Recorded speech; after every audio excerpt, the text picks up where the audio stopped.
നമ്മള് പ്രശ്നങ്ങൾ പറഞ്ഞു ആദ്യം. ഇൻഫ്ലേഷൻ എന്ന് പറയുന്ന സിറ്റുവേഷൻ അവിടെയുണ്ട്, റിസഷൻ എന്ന് പറയുന്ന സിറ്റുവേഷൻ അവിടെയുണ്ട്. ഇനി നമ്മൾ എന്ത് ചെയ്യണം? നേരത്തെ പഠിച്ച ആ മാക്രോ എക്കണോമിക് പോളിസി ഇല്ലേ, ഗവൺമെന്റ് എന്താ ചെയ്യേണ്ടെന്നുള്ള ഒരു എന്താണ് സംഭവങ്ങൾ ഇനി കണക്ട് ചെയ്യാൻ വേണ്ടി പറ്റും. അതിനാണ് ആദ്യം ഞാൻ ഇൻഫ്ലേഷനെ പറ്റിയും റിസഷനെ പറ്റിയും പറഞ്ഞത്. ഗവൺമെന്റിന്റെ, അതായത് ഇപ്പൊ നേരത്തെ പറഞ്ഞ മാക്രോ എക്കണോമിക് പോളിസിന്റെ ഉള്ളിൽ തന്നെ രണ്ട് പോളിസി ഉണ്ട്. മോണിറ്ററി പോളിസി, അതേപോലെ തന്നെ fiscal policy. Monetary policy discuss ചെയ്യാം. Monetary policy, the actions the central banks takes to manage the money supply and interest rate to pursue its economic objectives.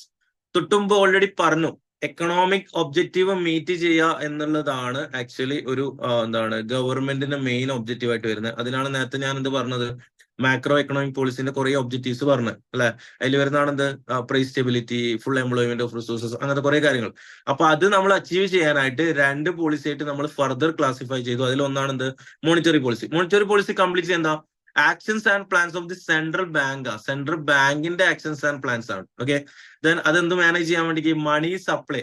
പേര് കേട്ടത് monetary എന്ന് പറയുന്ന ആ പേരിൽ തന്നെ ഉണ്ട് മണി റിലേറ്റഡ് ആയിട്ടുള്ള കാര്യം, മണി സപ്ലൈ, ഇൻട്രസ്റ്റ് റേറ്റ്, അങ്ങനത്തെ കാര്യങ്ങളൊക്കെയാണ്. To pursue the economic objective. നേരത്തെ പറഞ്ഞ എക്കണോമിക് ഒബ്ജക്റ്റീവ് ഒക്കെ നമ്മൾ എന്ത് ചെയ്യുക, അച്ചീവ് ചെയ്യണമെങ്കിൽ ഈ രണ്ട് കാര്യങ്ങളൊക്കെ കൺട്രോൾ ചെയ്യണം. മണി സപ്ലൈ അതേപോലെ ഇൻട്രസ്റ്റ് റേറ്റ് ഒക്കെ കൺട്രോൾ ചെയ്യണം. ഇതാണ് മോണിറ്ററി പോളിസിയിൽ വരുന്നത്. അപ്പൊ അതില് എന്താണ്, ബാങ്ക് ഓഫ് ഇംഗ്ലണ്ട് ആണ്, യു കെയിലാണെങ്കിൽ ബാങ്ക് ഓഫ് ഇംഗ്ലണ്ട് ആണ് നമ്മുടെ സെൻട്രൽ ബാങ്ക് വരുന്നത്. അവരാണ് എന്ത് ചെയ്യുക, ഈ പറഞ്ഞ മണി സപ്ലൈയും അതേപോലെ ഇൻട്രസ്റ്റ് റേറ്റ് ഒക്കെ കൺട്രോൾ ചെയ്യുന്നുണ്ടാവും. രണ്ട് ടൈപ്പ് പോളിസിയാണ് മോണിറ്ററി പോളിസിന്റെ ഉള്ളിൽ വരുന്നത്. ഓക്കെ, എക്സ്പാൻഷനറി മോണിറ്ററി പോളിസി ഉണ്ട്, കോൺട്രാക്ഷണറി മോണിറ്ററി പോളിസി ഉണ്ട്. ആദ്യം കോൺട്രാക്ഷണറി പറയുന്നത് കേട്ടോ. ഇൻഫ്ലേഷൻ വളരെ കൂടുതലായിട്ടുള്ള സിറ്റുവേഷൻ ആണ്, ഹൈ ലെവൽ ഓഫ് ഇൻഫ്ലേഷൻ ആണ്. അപ്പൊ പ്രൈസ് പ്രോഡക്ട്സിനൊക്കെ നല്ല രീതിയിൽ ഇൻക്രീസ് ചെയ്യണം. അപ്പൊ അത് കൺട്രോൾ ചെയ്യണം.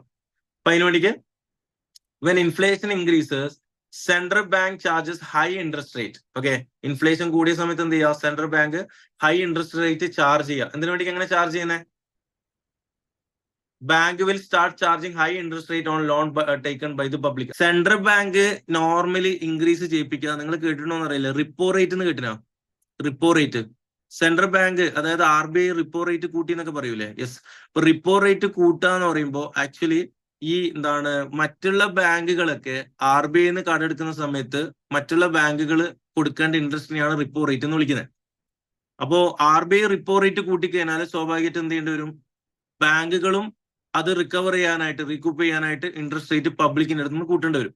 അപ്പൊ അതിന് വേണ്ടിക്കാണ് എന്ത് ചെയ്യുന്നത്, RBI റിപ്പോ റേറ്റ് കൂട്ടുന്നത്. അപ്പോൾ ഇവിടെ അതിനാണ് അങ്ങനെ ഓർഡർ കൊടുത്തത്. സെൻട്രൽ ബാങ്ക് എന്ത് ചെയ്യുക, ഹൈ ഇൻട്രസ്റ്റ് റേറ്റ് ചാർജ് ചെയ്യുക. ഓട്ടോമാറ്റിക്കലി എല്ലാ ബാങ്കും എന്ത് ചെയ്യേണ്ടി വരും, ഹൈ ഇൻട്രസ്റ്റ് റേറ്റ് ചാർജ് ചെയ്യേണ്ടി വരും. പബ്ലിക് ലോൺ എടുക്കുന്ന സമയത്ത് ഹൈ ഇൻട്രസ്റ്റ് റേറ്റ് ചാർജ് ചെയ്യും. അങ്ങനെ ഹൈ ഇൻട്രസ്റ്റ് റേറ്റ് ആയി കഴിഞ്ഞാല് ബിസിനസ്സോ പബ്ലിക്കോ എന്ത് ചെയ്യൂല, ഫർദർ ലോൺ എടുക്കൂല. ലോൺ എടുക്കാൻ പാടില്ല. കാരണം എന്താ, ഇപ്പൊ ഹൈ ലെവൽ ഓഫ് ഇൻഫ്ലേഷൻ ആണ് ഉള്ളത്. അപ്പൊ ആൾക്കാരുടെ കയ്യിൽ നല്ല ഇൻകം ഉണ്ട്, ആ ഇൻകം കുറക്കണം. അതിന് വേണ്ടിക്ക് എന്ത് ചെയ്യുക, ലോൺ എടുക്കരുത്. അതിന് വേണ്ടിക്കാണ് എന്ത് ചെയ്യുന്നത്, ലോൺ എടുക്കരുത് എന്ന് പറഞ്ഞാൽ ലോൺ എടുക്കുന്ന ലെവൽ കുറക്കാൻ വേണ്ടിക്കാണ്. Okay, this leads to money not being spend on growth. അപ്പോൾ ആൾക്കാർ കൂടുതൽ ലോൺ എടുക്കാതിരിക്കുക, ആൾക്കാർ കൂടുതൽ പൈസ ബാങ്കിൽ നിന്നോ, അല്ല ബാങ്ക് എന്ന് പറഞ്ഞാൽ നിങ്ങൾ ഉദ്ദേശിക്കുന്നത് നമ്മൾ ബാങ്കിൽ നിന്ന് ലോൺ ഒന്നും എടുക്കാത്ത ആൾക്കാരാണല്ലോ. പിന്നെന്താ ഇത് പ്രശ്നം എന്നുള്ളത്, നമ്മൾ എടുക്കണമെന്നില്ല. പബ്ലിക് എന്ന് പറഞ്ഞാൽ മൊത്തം എൻ്റെ ബിസിനസ്സിനാണ് ഇത് എഫക്ട് ചെയ്യുക. അപ്പൊ സ്വാഭാവികമായിട്ട് എന്താ സംഭവിക്കുക, മണി ഗ്രോത്തിലേക്ക് അധികം സ്പെൻഡ് ചെയ്യാതിരിക്കും. This reduces the flow of cash in economy. Cash എല്ലാവരുടെ കയ്യിലും കൂടിയത് കൊണ്ടാണല്ലോ ഇൻഫ്ലേഷൻ സംഭവിച്ചത്. അപ്പോൾ ക്യാഷ് ആൾക്കാരുടെ കയ്യിൽ കുറക്കാൻ വേണ്ടിയിട്ടാണ് ചെയ്യുന്നത്. ഇത് റിപ്പീറ്റ് ചെയ്ത് ഈ പറഞ്ഞിരിക്കുന്ന ഇൻട്രസ്റ്റ് റേറ്റ് എന്താണ് കൂട്ടിയിട്ട് തന്നെ വെച്ച് കഴിഞ്ഞാല്, ഇൻട്രസ്റ്റ് റേറ്റ് ഇങ്ങനെ ഹൈ ആയിട്ട് തന്നെ വെച്ച് കഴിഞ്ഞാല് അത് റിസഷനിലേക്ക് പോകാൻ സാധ്യതയുണ്ട്. അപ്പൊ ഇത് ഇടയ്ക്കിടയ്ക്ക് മാറ്റണം. കോൺട്രാക്ട് ആ പേരിൽ തന്നെ ഉണ്ട്, നമ്മൾ എന്ത് ചെയ്യുക, കോൺട്രാക്ട് ചെറുതാക്കുക, അതിന് വേണ്ടി ഇൻട്രസ്റ്റ് റേറ്റ് കൂട്ടുക. അപ്പൊ എന്ത് ചെയ്യാതിരിക്കുക, ആൾക്കാർ കട എടുക്കാതിരിക്കുക, ലോൺ എടുക്കാതിരിക്കുക. ഓക്കെ, അതാണ് ഇവിടെ മെയിൻ ഉദ്ദേശം. അപ്പോൾ അധികം ഗ്രോത്തിലേക്ക് സ്പെൻഡ് ചെയ്യൂല. അങ്ങനെ ആൾക്കാരുടെ കയ്യിലേക്കുള്ള ഇൻകം കുറക്കുക. ഇൻകം കൂടിയോണ്ടാണ് ഈ ഇൻഫ്ലേഷൻ ഒക്കെ സംഭവിച്ചത്. അപ്പൊ ഇൻകം കുറക്കുക.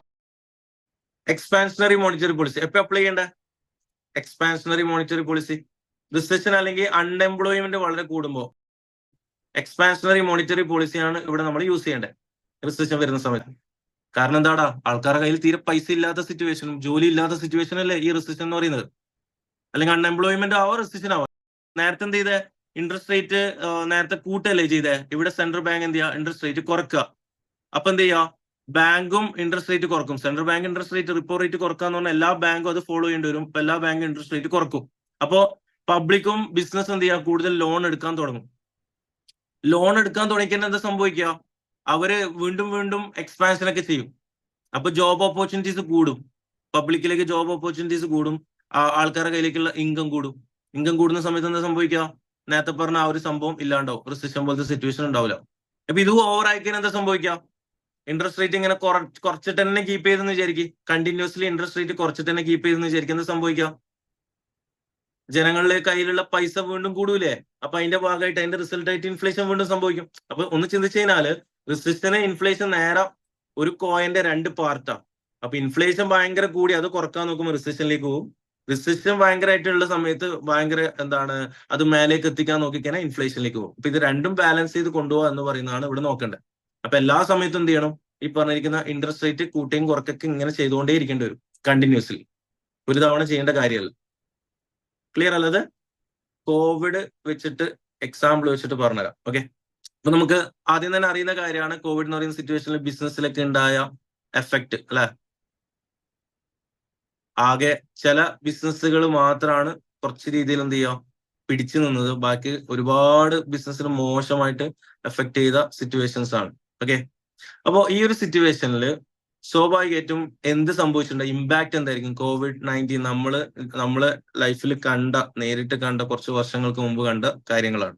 ഓക്കെ, ഇതിന്റെ ഇമ്പാക്ട് എന്തായിരിക്കും സംഭവിച്ചിട്ടുണ്ടാവുക? ബിസിനസ് നല്ല രീതിയിൽ ഡൗൺ ആയിട്ടുണ്ട് മൊത്തം നോക്കിക്കഴിഞ്ഞാൽ.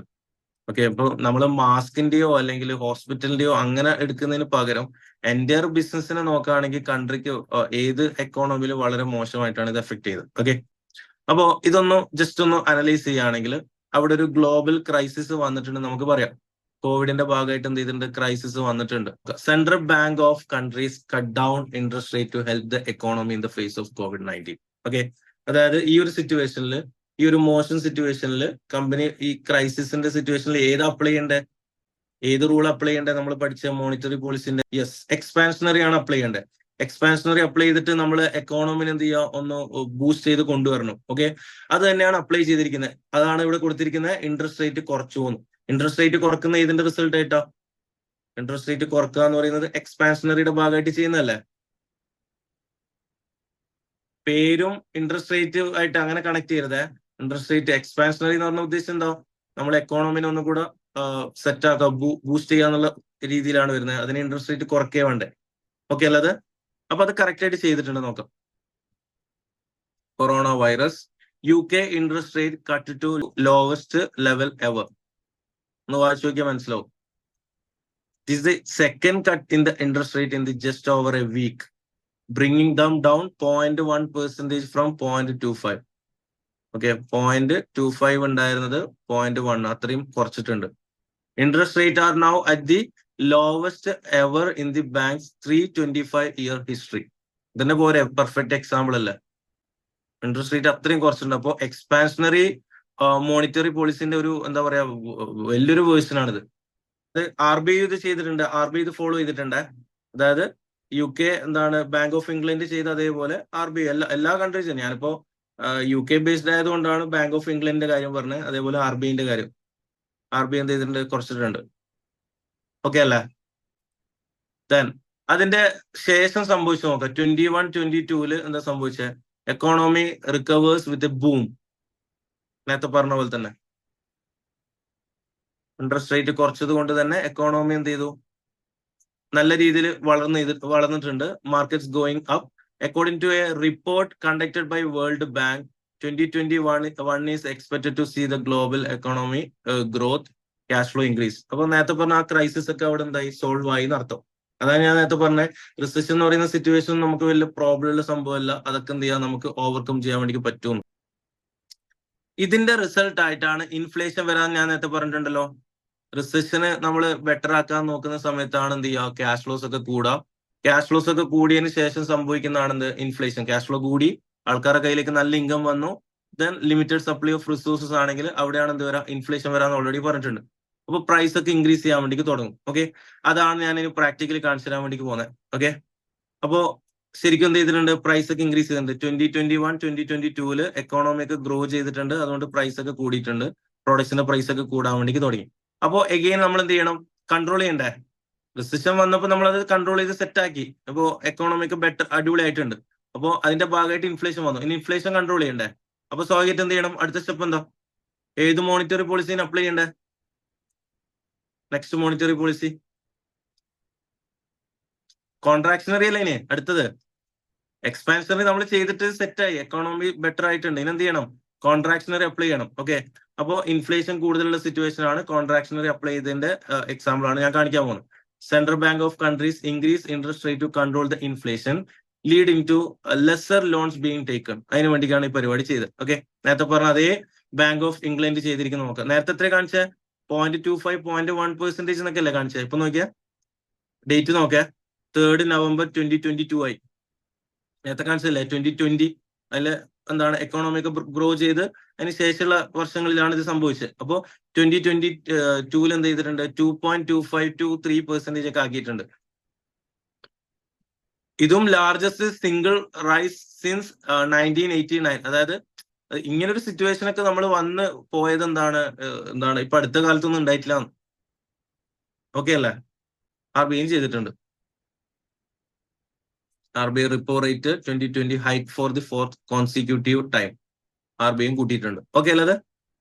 അപ്പൊ ഇതും തന്നെ മനസ്സിലാക്കാൻ പറ്റൂലേ? എക്സ്പാൻഷനറിയും കോൺട്രാക്ഷണറിയും നമ്മൾ എപ്പോഴും ഇങ്ങനെ അപ്ലൈ ചെയ്തുകൊണ്ടേ ഇരിക്കേണ്ട ഒരു സാധനമാണ്, അല്ലാതെ ജസ്റ്റ് ഒരു തവണ അപ്ലൈ ചെയ്യേണ്ട സാധനമല്ല. ഓക്കെ, ഇങ്ങനെ നമ്മൾ ഇൻട്രസ്റ്റ് റേറ്റ്, നിങ്ങൾ ഈ ഒരു ന്യൂസിലൊക്കെ ശ്രദ്ധിച്ചാ ഇൻട്രസ്റ്റ് റേറ്റ് എങ്ങനെ കൂട്ടുന്നത് അല്ലെങ്കിൽ എങ്ങനെ കുറക്കുന്നത്? ഒരു നേരത്തെ നോക്കിയ just over a week second cut interest rate in the just over a week എന്ന് കൊടുത്തിട്ടുണ്ടോ? അപ്പൊ ഒരുമിച്ചല്ലല്ലോ കുറക്കുന്നത്, അല്ലെങ്കിൽ ഒരുമിച്ചല്ലല്ലോ കൂട്ടുന്നത്, കുറച്ച് എന്താണ് അല്ലെ ചേഞ്ചസ് വരുത്തുന്നത്. ഇതിനെ ഇൻട്രസ്റ്റ് റേറ്റ് സ്മൂത്തിങ് എന്നാ വിളിക്കുക. ഈ ചെയ്യുന്ന പ്രോസസ്സിനെ ഇൻട്രസ്റ്റ് റേറ്റ് സ്മൂത്തിങ് എന്നാ വിളിക്കുക. ഇത് നമ്മള് റെലവെന്റ് ആണ്, നമ്മുടെ ടോപ്പിക്കിലുള്ളതാണ് കേട്ടോ. മനസ്സിലായോടാ? അതായത് സ്ലോലി അല്ലെ ഇൻക്രീസോ അല്ലെങ്കിൽ സ്ലോലി അല്ലെ ഡിക്രീസ് ചെയ്യുന്നത്. ഒറ്റയടിക്ക് 5% ഉള്ളത് 1% അങ്ങനെയല്ലല്ലോ കുറക്കുന്നത്, കുറച്ച് കൊണ്ടുവരല്ലേ ചെയ്യുന്നത്. അതുപോലെ മെല്ലെ അല്ലേ കൂട്ടുന്നത്. ഇതിനെ നമ്മൾ ഇൻട്രസ്റ്റ് റേറ്റ് സ്മൂത്തിങ് എന്ന് വിളിക്കാം. Small changes in a same direction കേട്ടോ. Smaller changes in a same direction. ഒരേ ഡയറക്ഷൻ എന്ന് പറഞ്ഞാൽ കൂട്ടാണെങ്കിൽ കൂട്ടിക്കൊണ്ടേ ഇരിക്കുക, അത് കുറച്ചായിട്ട്. കുറക്കാണെങ്കിൽ കുറച്ചുകൊണ്ടിരിക്കാൻ, കുറച്ചായിട്ട്. ഇതിനെ ഇൻട്രസ്റ്റ് റേറ്റ് സ്മൂത്തിങ് എന്ന് വിളിക്കാം. Is that clear?